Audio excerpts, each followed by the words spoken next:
Kazakhstan, Pakistan, India, Uzbekistan, and Turkmenistan. The voice of Turkey is also being between 03 and 0400 hours UTC in the 31-meter band and on 9,515 kHz for Europe, the USA, Eastern Canada, and Cuba. Between 03 and 0400 hours UTC in the 49-meter band on 6,165 kHz for Iraq, Syria, Iran, and the Arabian Peninsula. You can listen to us over the Turksat 3A and 4A satellites and on the internet at www.trt.net.tr through the Voice of Turkey link. Please note that transmissions broadcast between 20:30 and 21:30 hours UTC, between 22 and 2300 hours UTC, and between 03 and 0400 hours UTC have been pre-recorded.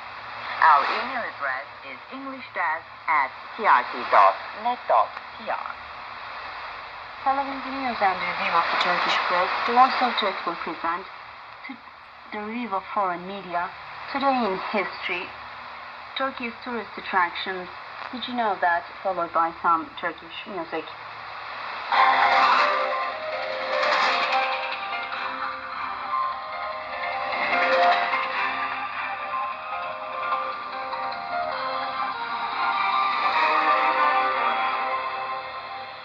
But before, a quick look at the headlines. Turkey's ruling party will continue to contest irregularities in last month's local elections to the last. The world should carefully take into account the huge contributions Africa can make to the global economy, said Turkey's foreign minister. Turkish, Romanian and Polish foreign ministers were gathering in capital Ankara on Friday. Recent armed clashes on the outskirts of Libyan capital Tripoli have left 205 people dead. And Prime Minister Dmitry Medvedev of Russia on Thursday said he has signed a decree expanding Russian sanctions against Ukraine. And now details of the news. Turkey's ruling party, AKP, will continue to contest irregularities in last month's local elections to the last, said President Recep Tayyip Erdogan on Thursday, adding that the country's top election body will have the final say. When the Supreme Election Council makes the final decision, the issue will be finished for us, Recep Tayyip Erdogan told an international business Federation of Public Servants Trade Unions in capital Ankara. Erdogan said, quote, unquote, throughout our history, every kind of political party has resorted to such methods of appealing, adding that such appeals are required by democracy. He also called for public restraint, saying, quote, unquote, all 82 million of us should act as a Turkey alliance, putting aside our political differences when it comes to the country's survival. We need to focus on our main agenda, particularly on the economy and security, leaving the election debate behind, he stressed, saying that now should be a time of unity and togetherness. The world should carefully take into account the huge contributions Africa can make to the global economy in the decades to come, said Turkey's foreign minister on Thursday. Speaking at a conference in Turkish capital Ankara, Mevlüt Çavuşoğlu stressed the importance of a reawakening of Africa for the opportunities and contributions it will provide the world economy and its development over the next 20 to 30 years. He said, quote, unquote, we have to take these into account very well. Since the early 2000s, Turkey has pursued an official policy of outreach to Africa, opening new diplomatic representations, offering development aid, and forging closer economic ties on the principle of win-win for all sides. Also addressing the issue of migration, Çavuşoğlu said that since the Second World War, 70 million people have had to flee their homes. He said international cooperation is needed to help integrate these people. Çavuşoğlu added that Turkey is pursuing a humanitarian foreign policy to help victims all over the world and contributing to peace and economic development in its region and beyond. The Turkish, Romanian and Polish foreign ministers will gather in capital Ankara on Friday for political military consultations, Turkish foreign minister said on Thursday. In the meeting, the outcome of NATO foreign ministers meeting held in Washington, D.C. on 4th of April 2019, on the occasion of NATO's 70th anniversary, will be assessed, and preparations of the Leaders' Summit to be held by the end of this year will be reviewed, the ministry said in a statement. Turkish Foreign Minister Mevlut Çavuşoğlu, along with Romanian counterparts Teodor Melescanu and Poland's Jacek Tuzapovic, will also discuss cooperation on defense and security, the statement added.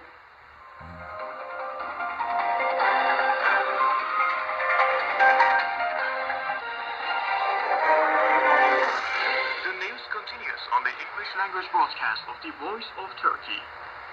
Recent armed clashes on the outskirts of Libyan capital Tripoli have led 205 people dead and more than 900 others injured.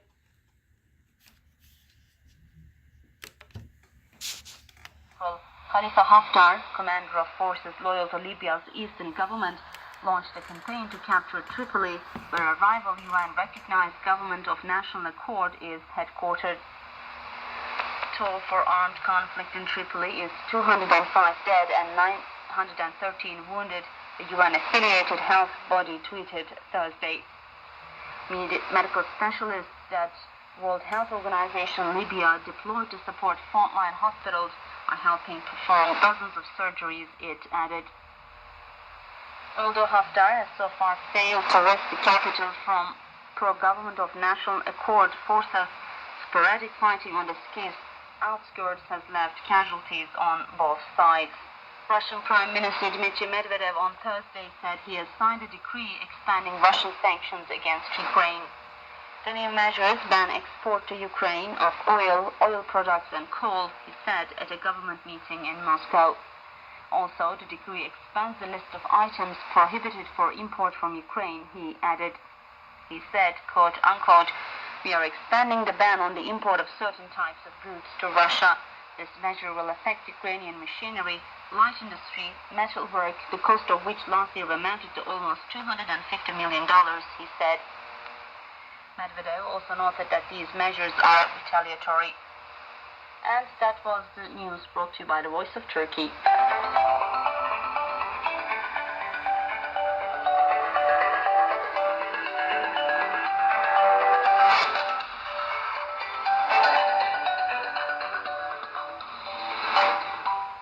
And now the Voice of Turkey presents review of the Turkish press.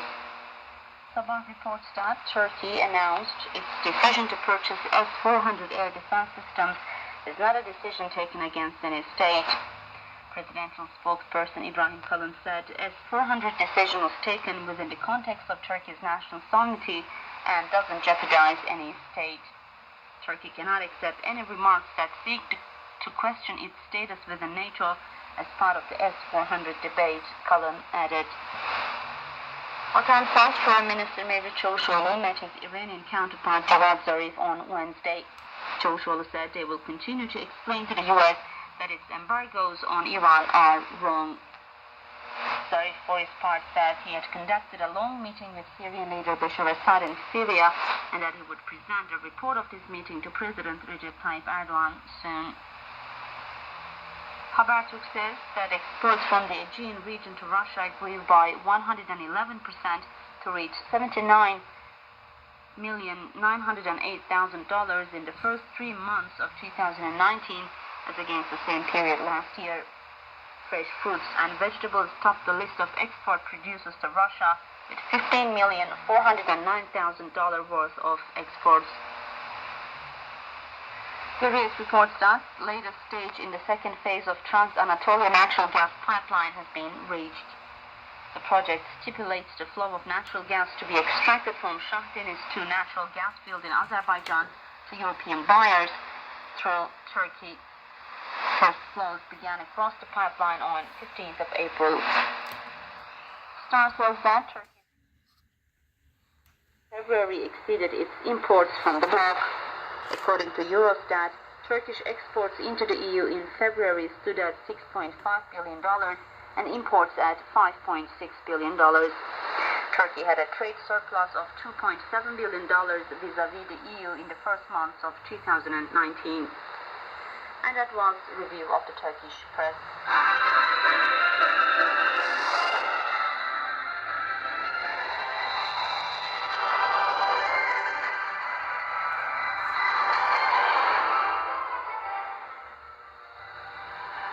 And now the review of the foreign media. Saudi British newspaper Al Sharq Al Awsat says Iraqi Prime Minister inaugurates a fair titled "The City is Cleared of Terrorism." Qatari newspaper Al Raya Al Qatariya says Saudi Arabia squeezing Palestinians living in the country by cancelling their work and residence permits and firing them from the jobs. Lebanese newspaper Al Hayat says Egyptian parliament ratifies constitutional amendment to extend Abdel Fattah el-Sisi's tenure. ARD television in Germany says journalists without borders freedom of press going bad in Europe.